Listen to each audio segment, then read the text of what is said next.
প্রান্তিক মানুষের দোরগোড়ায় ভূমি সংক্রান্ত সেবা পৌঁছে দিতে নারায়ণগঞ্জে ভূমি সেবা সহায়তা কেন্দ্র উদ্বোধন করা হয়েছে। মঙ্গলবার সকালে শহরের খানপুরে এ কেন্দ্রের উদ্বোধন করেন জেলা প্রশাসক মোহাম্মদ জাহিদুল ইসলাম মিয়া। বিস্তারিত থাকছে এস.এম. জহিরুল ইসলাম বিদ্যুতের তথ্যচিত্রে। তিনি জানান, ভূমি সংক্রান্ত ১৩টি সরকারি সেবা সহজে এবং হয়রানিমুক্তভাবে মানুষের দোরগোড়ায় পৌঁছে দেওয়ার লক্ষ্যে জেলার ৯টি স্থানে এ ধরনের সেবা কেন্দ্র চালু করা হয়েছে। উদ্বোধনী অনুষ্ঠানে আরও উপস্থিত ছিলেন অতিরিক্ত জেলা প্রশাসক মোহাম্মদ জাহিদ হাসান সিদ্দিকী, সদর উপজেলা নির্বাহী কর্মকর্তা মোহাম্মদ জাফর সাদিক চৌধুরী, সোনারগাঁ ইউএনও ফারজানা রহমান, সহকারী কমিশনার সাদিয়া আক্তার সহ অন্যান্য কর্মকর্তারা। ভূমি সেবা কেন্দ্র থেকে ভূমি উন্নয়ন কর প্রদান, নামজারি আবেদন, খতিয়ান ও মৌজা ম্যাপ আবেদন সহ ১৩ ধরনের সেবা নির্ধারিত ফিতে গ্রহণ করা যাবে।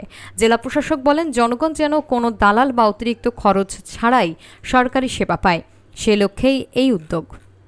আমরা সকলেই জানি আমাদের এই দেশ একটি ছোট্ট একটি দেশ এবং এই দেশ খুবই ঘনবসতিপূর্ণ একটি দেশ।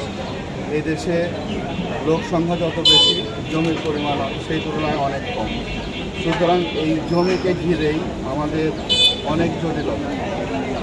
আমরা এই জমি নিয়ে আমাদের অনেক মামলা মোকদ্দমা, আমাদের যত মামলা মোকদ্দমা হয় তার ম্যাক্সিমামই এই ল্যান্ডকে কেন্দ্র করে হয়ে থাকে। সুতরাং মানুষকে এই ভূমি সংক্রান্ত যে জটিলতা, সেখান থেকে নিষ্কৃতি দেওয়ার জন্য সরকার বিভিন্ন সময়ে বিভিন্ন ধরনের কার্যক্রম গ্রহণ করেছে। কখনো ডিজিটালাইজ একটা প্ল্যাটফর্ম করেছে। এরকম একটি পদক্ষেপ হচ্ছে এই ভূমি সেবা কেন্দ্র, যাতে যারা ভূমি সেবা নিতে আসবে তারা যেন কোনোভাবেই প্রতারণার শিকার না হয় এবং তাদের কাছ থেকে যেন অধিক অর্থ কেউ হাতিয়ে না নেয়, অথবা তাদেরকে যেন কোনো ভুয়া দলিল দিয়ে তাদের যেন সময় ক্ষেপণ বা বিভিন্ন ধরনের প্রতারণার কোনো আশ্রয়ে না পড়ে, সেই বিষয়টিকে কেন্দ্র করে আমাদের এই নারায়ণগঞ্জ জেলায় আমরা প্রাথমিকভাবে ৯টি ভূমি সেবা কেন্দ্রকে আমরা অনুমোদন দিয়েছি।